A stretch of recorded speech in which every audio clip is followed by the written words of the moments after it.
Welcome back to What Your GP Doesn't Tell You, the podcast for both doctors and patients with me, Liz Tucker. In this week's episode, I'm talking to obstetrician and gynaecologist Dr. Adam Urato, who's concerned about the huge increase in medications now taken by pregnant women and the impact this may have not only on fetal development, but also on the future health of the baby. Across the world, women expecting a baby are taking more drugs than ever before. And in the US, I was really surprised to learn that around 90% of expectant mothers now take some kind of medication during pregnancy. Adam was one of the first doctors to highlight the problems of a synthetic hormone called Makena, which was supposed to reduce the risk of preterm birth. It was on the market for 2 decades, and even when the evidence showed it didn't work, it took a further 4 years to get it withdrawn. Today, Adam is particularly concerned about the number of pregnant women taking selective serotonin reuptake inhibitors, or SSRIs for short, and he doesn't believe these women are usually fully informed about the risks.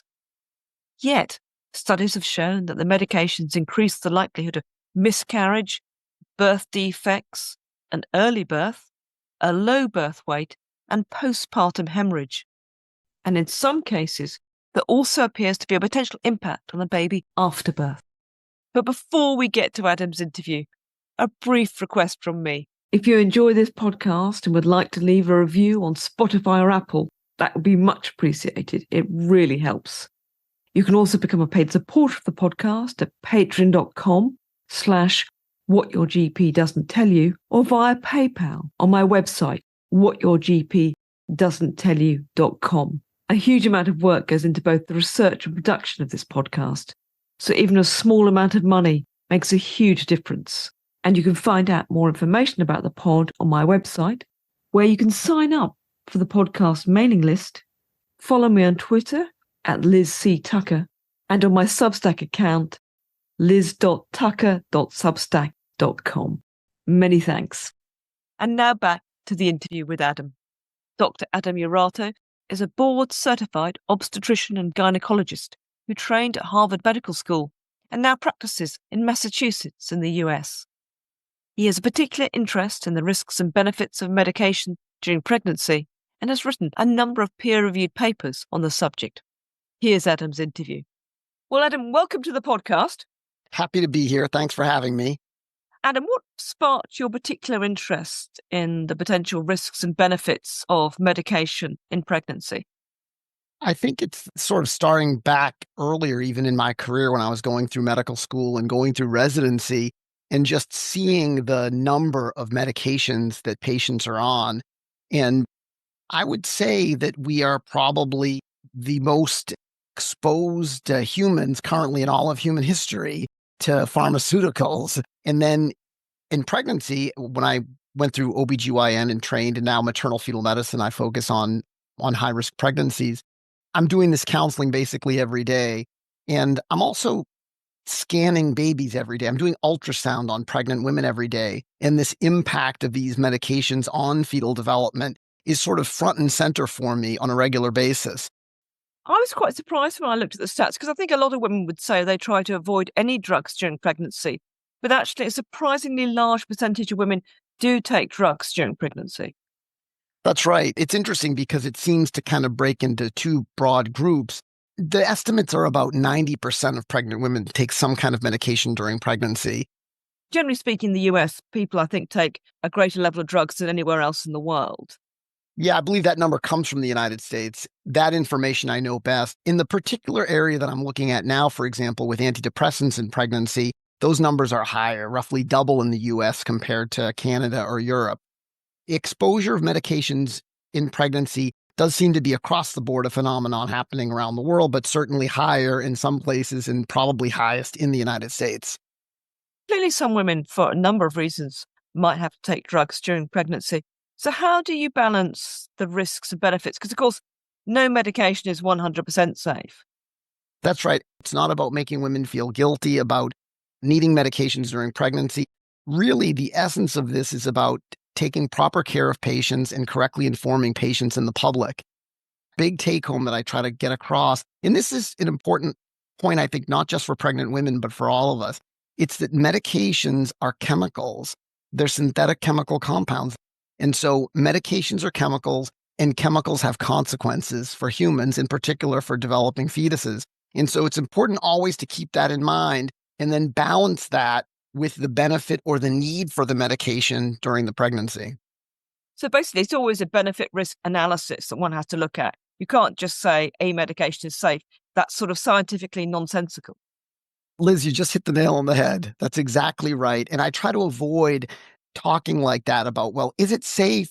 Trying to be pinned down to use that term, safe or unsafe. It's always a balance between the risks, the benefits, and the alternatives for a given condition. But I suppose one of the difficult things in this area, Adam, is actually enabling the women to give informed consent, because for obvious reasons, drug companies are not usually keen to carry out drug trials on women expecting a baby. So is it even possible to get a realistic appraisal of what the risks are? Another great point, Liz, and that's exactly right.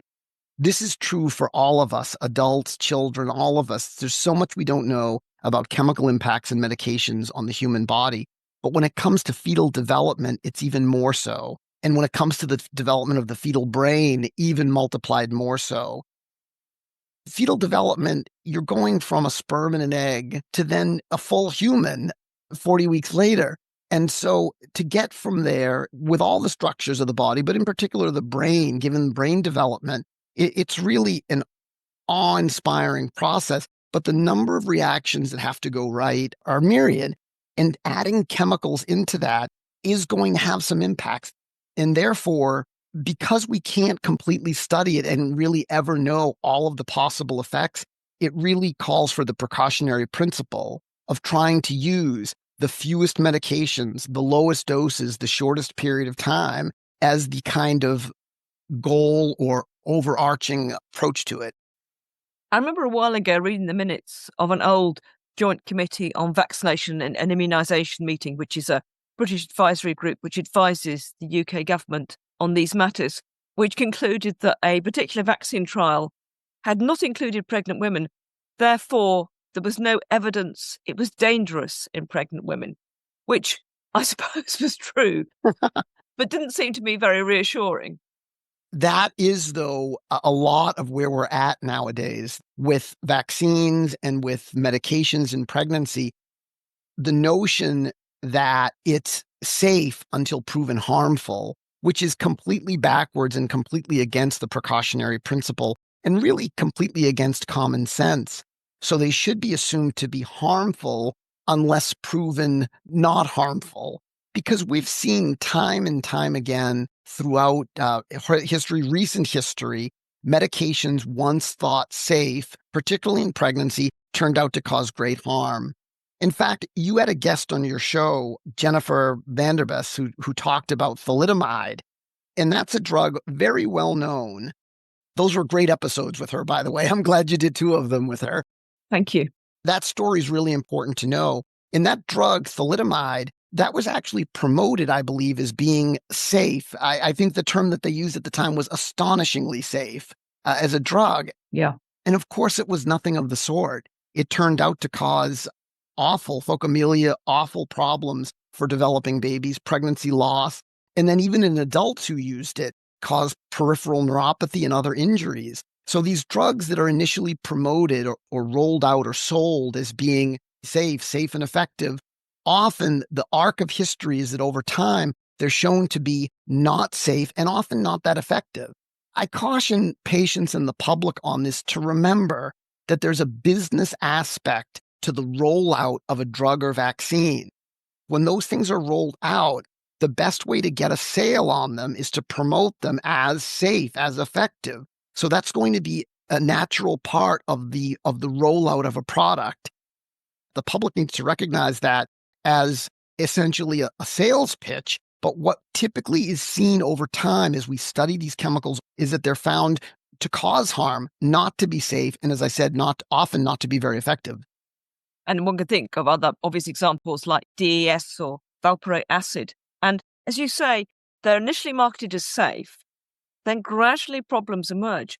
But it seems that it can take years to get a drug off the market. Actually, thalidomide came off the market relatively quickly in most countries. But some of these other drugs remain on the market for a long time. Yes, this is a huge problem.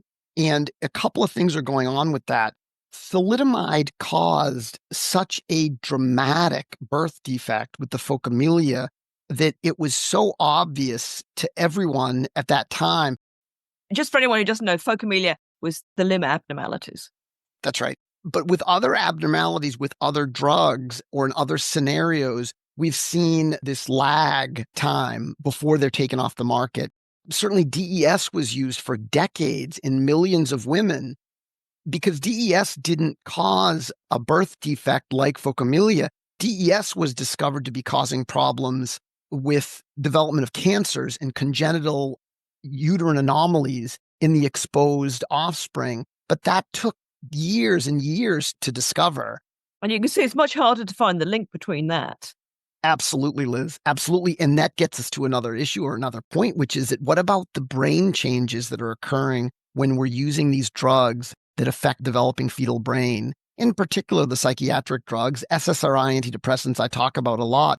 But when we're talking about the use of these medications potentially causing effects in the brain, it may be effects, behavioral effects, or other effects that aren't going to be obvious the way the thalidomide injury was. And so it'll take time, and it has taken time for people to become aware of these things. Now, I think early in your career, you became concerned about a synthetic hormone called Makena that was supposed to prevent preterm birth, but actually just had one trial before it started being used pretty widely. That's right. Makena is another good story about a drug being rolled out as safe and effective, and then turning out ultimately to be shown not to be effective, and questions about safety because it is a synthetic hormone. So Makena was used earlier in the 50s and 60s, the 17-hydroxyprogesterone, but it had sort of a second life or a rebirth in 2003 with a paper that came out in the New England Journal of Medicine showing that it could prevent a recurrent preterm birth. So for patients that had a prior preterm birth, it could prevent a recurrent preterm birth. But there were many problems with the original study, the one study that was published in the New England Journal of Medicine. It was a flawed trial, but based on that flawed trial, it quickly came into practice and use. This is going back to 2003. Eventually, it was approved by the FDA in 2011, and then it was continued to be used, but the approval was based only on one trial. Because just to say, usually you have to have the approval of 2 trials for a drug to be approved. That's right. They were required to do a confirmatory study, and the confirmatory study didn't come out until 2019, and it showed that the drug didn't work. What's really tragic about this story, though, is that even after 2019, when the drug was shown not to work, when Makena failed its confirmatory trial, it continued to be used all the way up until 2023, when it was finally pulled off the market. So from 2003 to 2023, for 20 years, for 2 decades, we injected pregnant women with a synthetic chemical compound, a synthetic hormone that didn't work. Was it just, Adam, that it didn't work, or did it also have potentially serious side effects for these women? Well, there's certainly the potential for serious side effects. On the labeling, there were concerns about causing depression because it's a progestin, causing blood clots. I've had many women reach out to me about complications that occurred to them, and they're wondering, could this have been implicated? But certainly it can have effects on the developing baby and on the developing brain. The brain of a developing baby has a lot of progesterone receptors and lots of other receptors. And this particular synthetic hormone bound differently to the progesterone receptor than natural progesterone. So could there have been brain effects? There's animal data to suggest that, and there was also some human data to suggest that as well. So all of those children that were exposed to Makena, could there have been influence or effects or alterations in their brain because of the effect on the progesterone receptor? Absolutely. And then there were also studies showing a possible link to cancer, to the development of cancers. We saw this when we used the hormone DES in pregnant women, back as we'd spoken with previously. And now using this, there's evidence also of a link to cancer. So the story may not be done with Makena. We now have 20 years, 2 decades of children that were exposed that are going to be growing up. And it would be important to study and see what are the effects of having been exposed to that drug during pregnancy.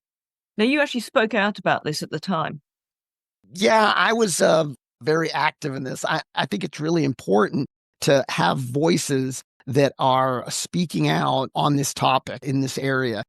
So the idea that we would base approval and base our approaches to giving pregnant women these injections based on this one very flawed trial and not knowing the long-term effects of giving these hormones in pregnancy really spurred me to try to be active in speaking out against it and writing letters. And ultimately, we did a petition to the FDA, a citizen's petition to the FDA. And I wrote some op-ed pieces and editorials and generally spoke out against it. What I was saying throughout the time of Makena was against the conventional wisdom, and it was also against the sort of established policies of the medical societies, the American College of OBGYN, the American Society for Maternal Fetal Medicine. As I was saying, I don't think this drug works. I don't think we should be giving it to pregnant women. And ultimately, it turned out that it didn't work, and we shouldn't have been giving it to pregnant women. But fortunately, in this case, my voice wasn't censored. But I use it as an example of the importance of encouraging dissent, encouraging dissenting voices, and for people to move away from this notion of censoring and censorship, which unfortunately I think is gaining too strong of a foothold in our societies. You say you weren't censored, Adam, but how did your colleagues react to you speaking out? Think they thought, there goes Adam again. Most people were using it at the time, almost across the board. I was, one of the very few dissenting voices. I tell the story, I was called into my boss's office at one point. There was no threat given to me, but I think it was sort of pointed out to me that, you're not practicing in what's considered the scientific consensus or the conventional wisdom. There's some pressure with that when you hear that, is what's going to happen here. But I felt really strongly because at that time and still now, I'm practicing in my hometown, I'm practicing in my home community, and I couldn't argue or recommend or push a medication for use in these patients in my community that I didn't have good confidence was, in fact, effective and going to lead to healthier outcomes for the moms and babies. Well, I just wonder what sort of impact speaking out has on your career, because for obvious reasons, people want to get promoted, they want to develop their careers. So sometimes speaking out can come at a cost. Oh, I think absolutely. I think absolutely. I think you've seen that throughout history. You saw that more recently during COVID, where the dissenting voices who had concerns about lockdowns, for example, that there was an effort to silence them, to do, I think it was called a takedown, that a takedown on them was necessary. And now Jay Bhattacharya is the head of the NIH. There's been quite a few changes in American politics recently. Absolutely, absolutely, absolutely. But no, that's definitely a concern. It's not accidental that I was an activist, or I am an activist in this area, but not sort of in a traditional academic medical center or academic path. I'm a local private practice physician working in my hometown, and I have a private practice because I think that in the medical establishment, in these centers, there is this pressure to sort of follow the scientific consensus, to not step out of line. So if you'd been working in a big American hospital and wanted to get promoted, potentially it might have been more difficult because of the way you'd spoken out. I think that's exactly right. Yes, absolutely. Absolutely. And that's why I say I think it's really important that our society think about these things and really try to encourage dissenting voices, because that's often where the truth is. And it's important that those voices aren't silenced, because the establishment in any area, medicine, politics, whatnot, can get set in its ways. And there can be the problem of groupthink where people are reluctant to sort of step out of line. So you end up with everybody following along incorrect policies and incorrect approaches to patient care. But what is a concern, as you pointed out earlier, is even when a problem is identified, and I did a podcast several months ago about the problems with generic drugs and the lack of safety in some of these drugs when they're produced abroad. Even when the drug regulatory authorities are aware that there's an issue, it seems to take a very long time often to get that drug off the market.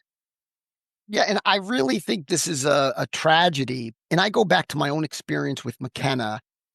I remember very well the day, March of 2019, when the second trial results were reported as the drug not being effective. And I thought right at that moment, March of 2019, everyone was going to realize, like, we need to stop injecting this synthetic hormone into pregnant women right now. And in fact, I reached out to my professional medical society. I said, are we going to get this pulled? I really thought that it was going to be like a bright red alarm, a loud warning bell to all of us to immediately take action. But it wasn't. And in many of these areas, it's the same thing, that even though a drug is shown to be causing significant harm or a drug is shown to be ineffective, it could still take years for it to get pulled. And then what's tragic are the babies, in my case, or in the case of obstetrics, that are exposed during those years. I have patients who reach out to me now, still, Liz, who were exposed in 2020, 2021, 2022 to Makena after the 2019 trial showed it didn't work. And many of them are outraged that they were never told that it had failed its confirmatory trial. And it really does say that we need to be much more quick and aggressive when we find these things to quickly take action to protect the public. And perhaps as a patient, do your own research to a degree, at least be aware when these trials are coming out and the sorts of results that we're seeing. Absolutely, Liz. This whole notion of do your own research as being a bad thing to do is just absurd to me. I want my patients doing their own research. I'm fine with it, and I encourage it. Look in to see, is there a warning about the drug? Is there going to be a second trial on it? I absolutely encourage my patients to do that. I mean, can it be aggravating? People talk about, oh, the patient went and used Dr. Google. Not aggravating, but in the sense that it can extend the visit. The patient has more questions, but I actually encourage that. And if you're going to be putting a chemical into your body, whether you're pregnant or not, but certainly when you're pregnant and that chemical is going to be going into your developing baby, you should be researching it. You should be looking into it. And you need to, because the way our current regulatory and medical establishment societies work, a lot of them aren't protecting the public and providing that information as they should, which then puts the burden of responsibility on the patient. And however great your doctor, it's impossible for them to be across every single aspect of what's happening. That's exactly right. There's just too much information now. There's too much out there.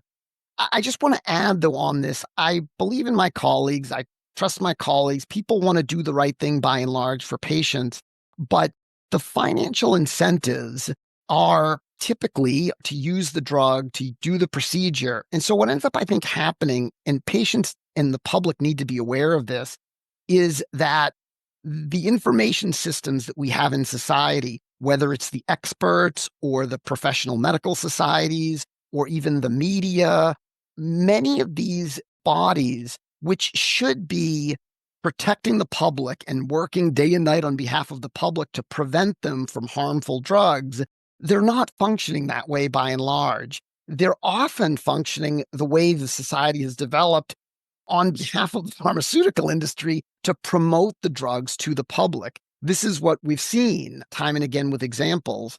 And so we're really missing in our current society this protective layer, this regulation and information that's out there to try to protect patients and the public from harmful drugs. When you say financial incentives, Adam, can you break down what you mean by that?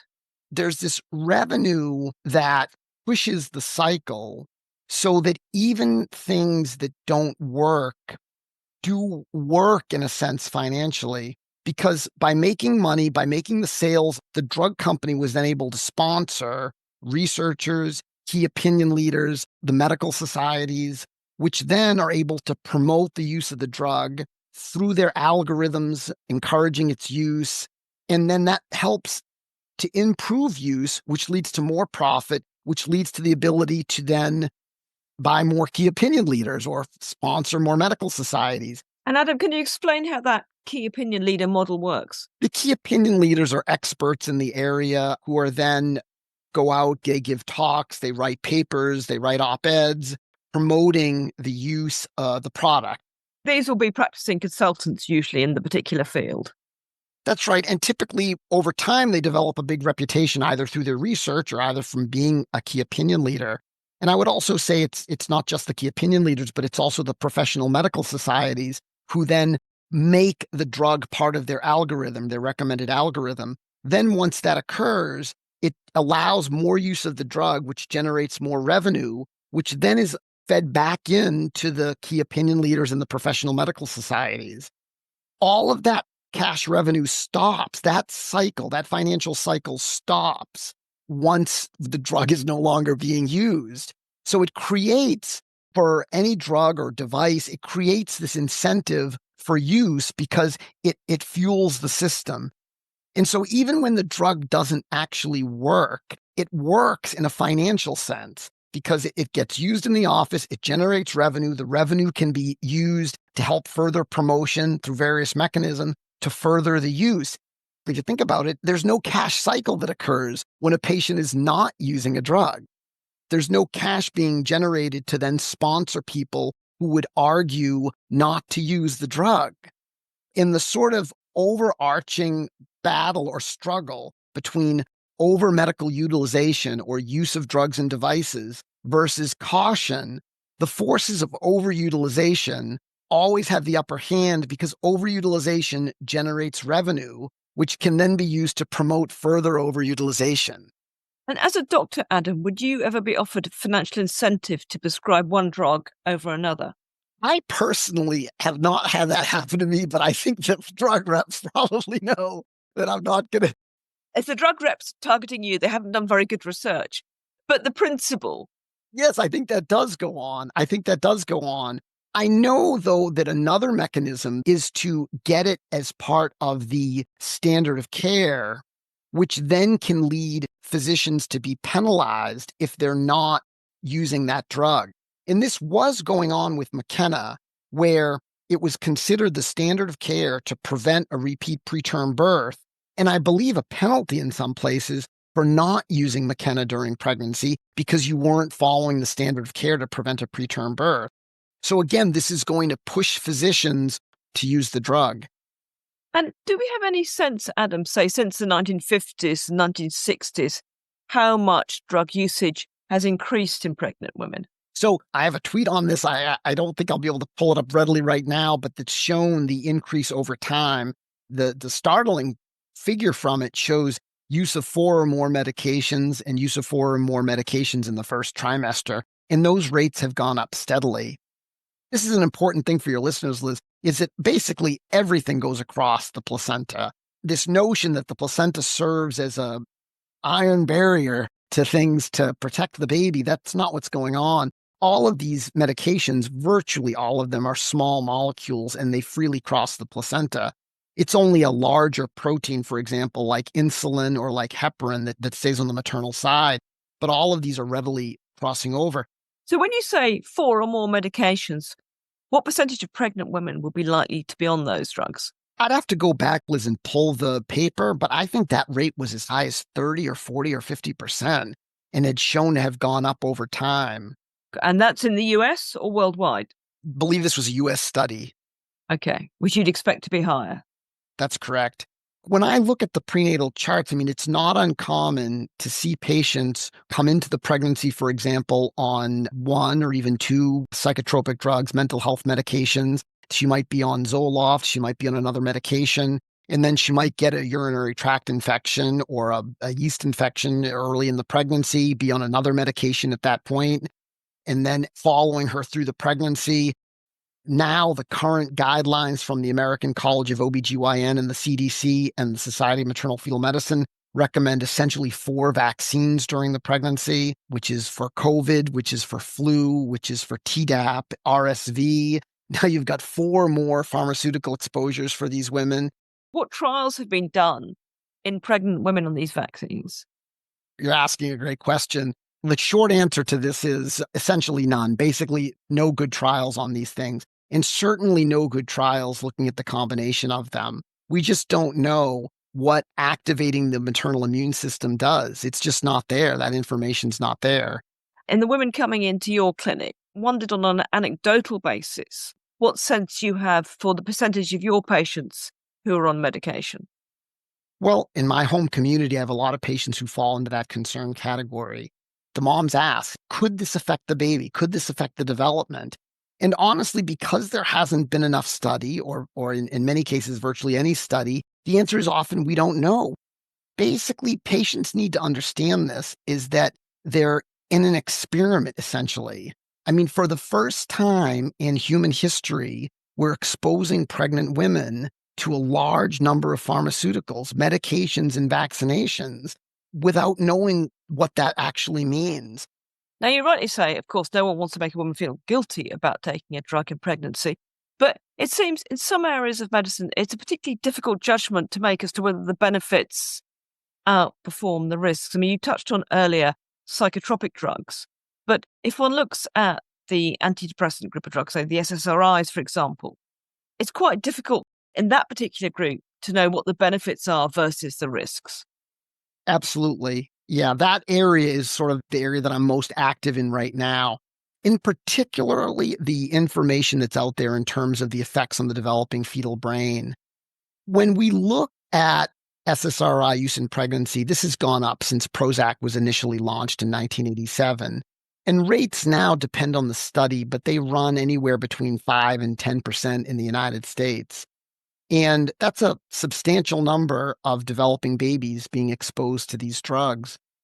If you step back and you say, just theoretically, we know serotonin is a neurotransmitter and a cell signaling molecule that plays a crucial role in fetal development. So that's the number one thing to understand. And no one will argue with that scientifically, Liz.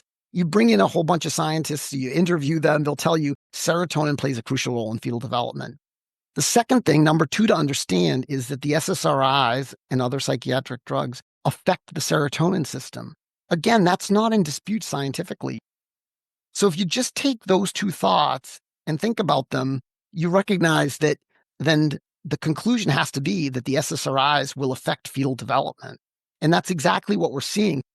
So then you move to the animal data, and the animal data also shows that there are effects. There are effects in terms of smaller litter size.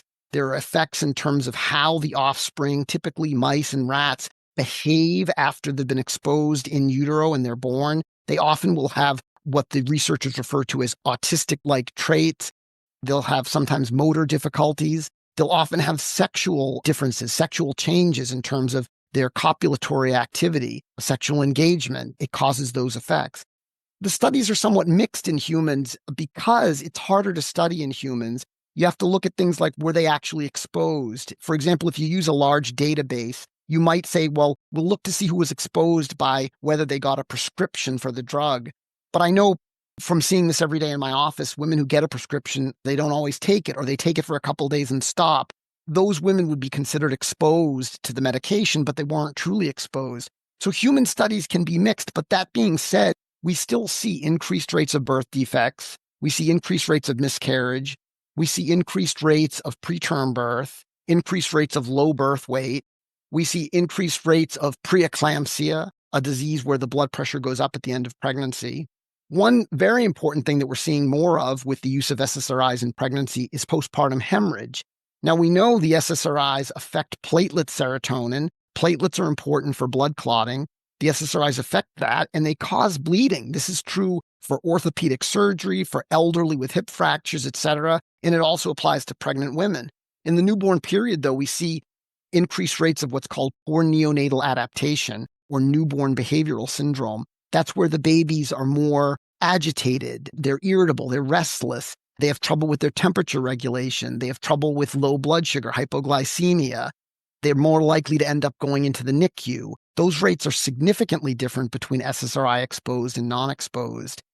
And then finally, the big questions are long-term in humans. What kind of effects is it having? We do see some studies showing increased rates of neurobehavioral problems, autism, ADHD, mood disorders, depression, and anxiety. And there's also good data, Liz, looking at MRI studies and EEG studies on children or on newborns who have been exposed to SSRIs during pregnancy. And we see different brain connectivity in these studies. The baby's brains have been altered. They've been affected by being exposed to the SSRIs during pregnancy. I'm working with some others on trying to get FDA labeling change to make this clear to patients and the public that, look, these medications do affect the developing baby. Presumably one of the issues is for a newborn baby, they will be suffering withdrawal symptoms. That's absolutely right. That falls into that category of poor neonatal adaptation, or some people call it newborn behavioral syndrome or neonatal withdrawal syndrome. And the rates of that, Liz, it's not a small association. With scientific studies, if you show an odds ratio, for example, of 1.5, that's a 50% increase. If you show an odds ratio of 2, you've got like a doubling of risk. A study came out just yesterday that showed the rates of neonatal jitteriness. The odds ratio on that for SSRI use in pregnancy was 9. 9. Not 1.5, not 2, not 3, a 9-fold increase. We're seeing an impact of these drugs on the developing babies. Which begs the question, Adam, why isn't there more publicity about this? I would say, in general, there is an ignorance in the medical profession too about this. Absolutely, Liz. I see this every day in my office, is that the patients often come in and I'll ask them whether they've been counseled. And many times they'll say something to the effect of, they just told me that it doesn't affect the baby and it's safe in pregnancy. And that is just incorrect and inadequate.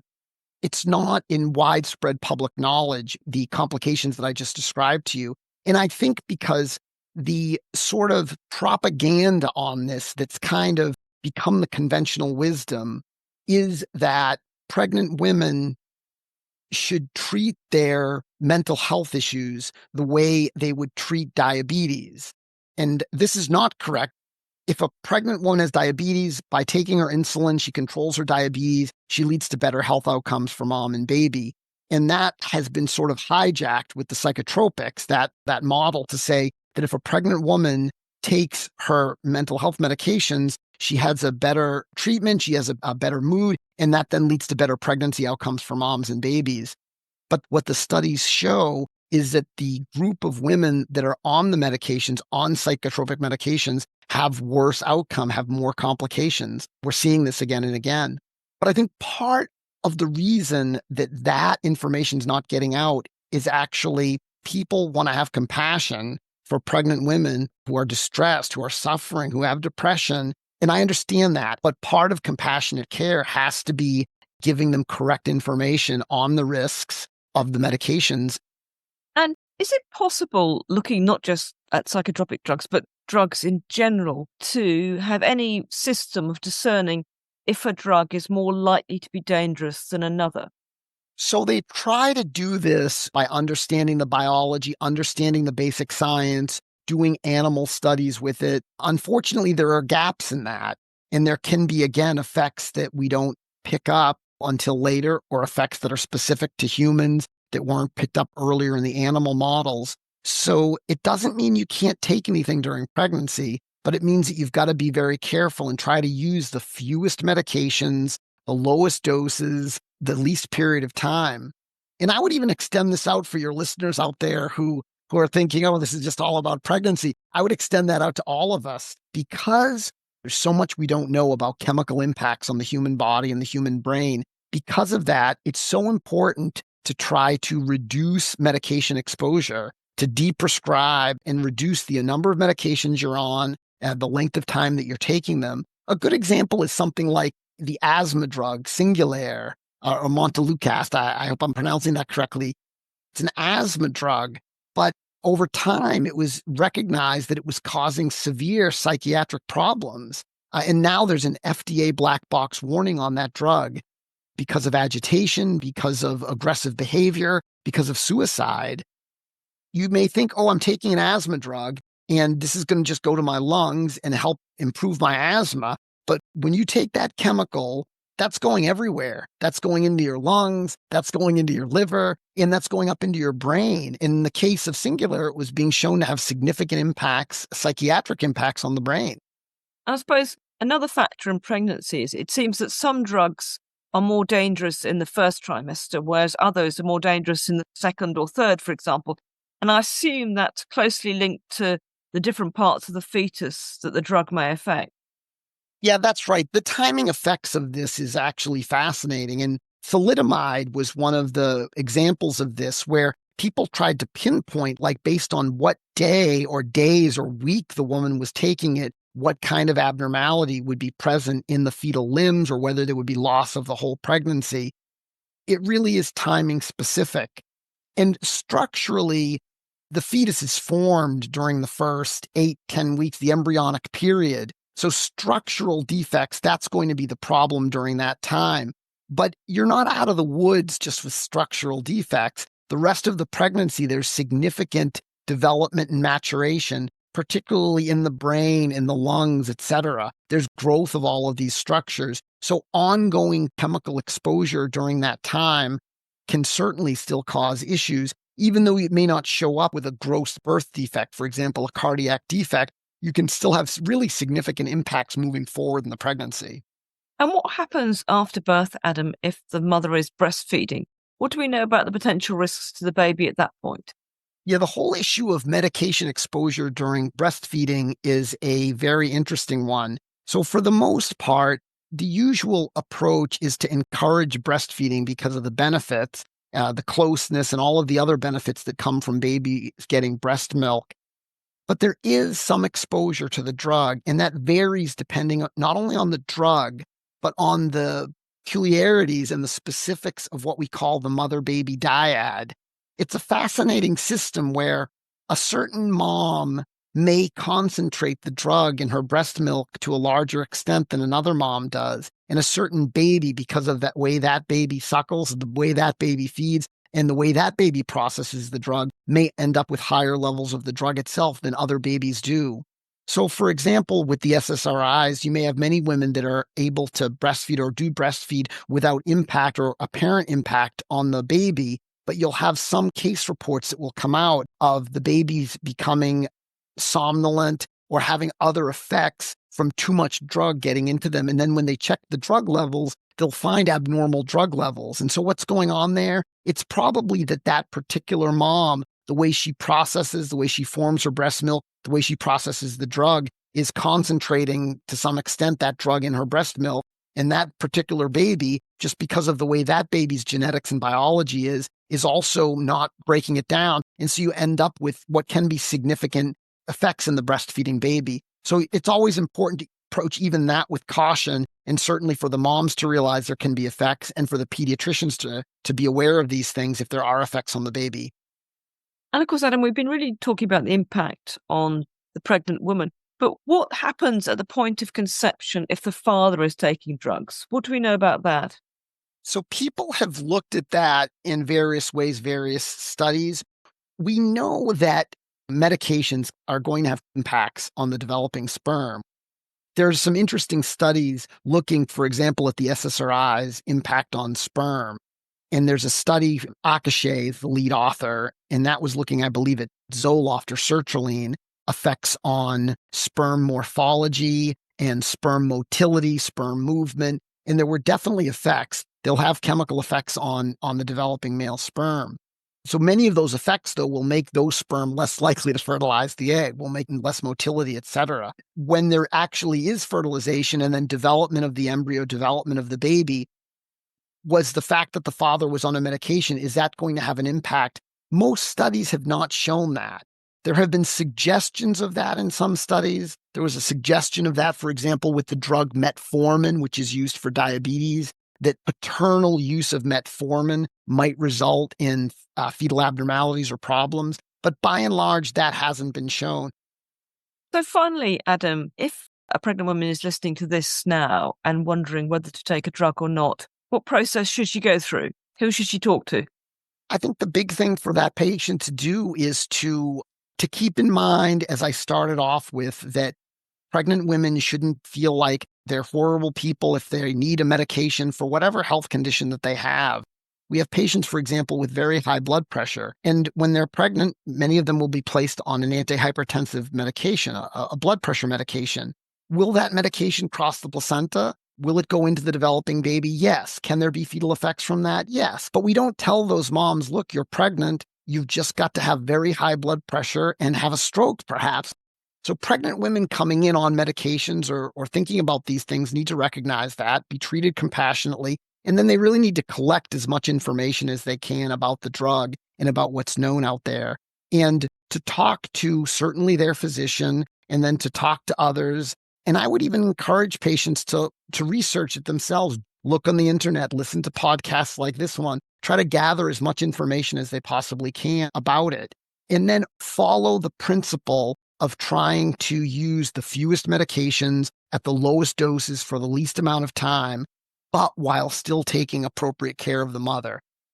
I think we need to get back to basics on this, and this is something that I think was much more understood in previous generations, is to follow the precautionary principle. We really don't know how these chemicals are going to affect the mom and developing baby, so let's try to really be cautious about them. Reintroduce this caution that for generations we had, where people felt like, look, this can potentially cause harm, so we're going to be very careful about how we use them during pregnancy. Well, really thought-provoking. Adam, thank you so much for talking today. It was a real pleasure, Liz. I love the podcast. Thank you so much for having me on, and I appreciate all your work. Take care. Bye. Goodbye. Hope you enjoyed the latest episode of the podcast. And if you've enjoyed the podcast, if you could share it and leave a review on Spotify and Apple, I'd much appreciate it. It really helps. Many thanks for listening. Bye for now.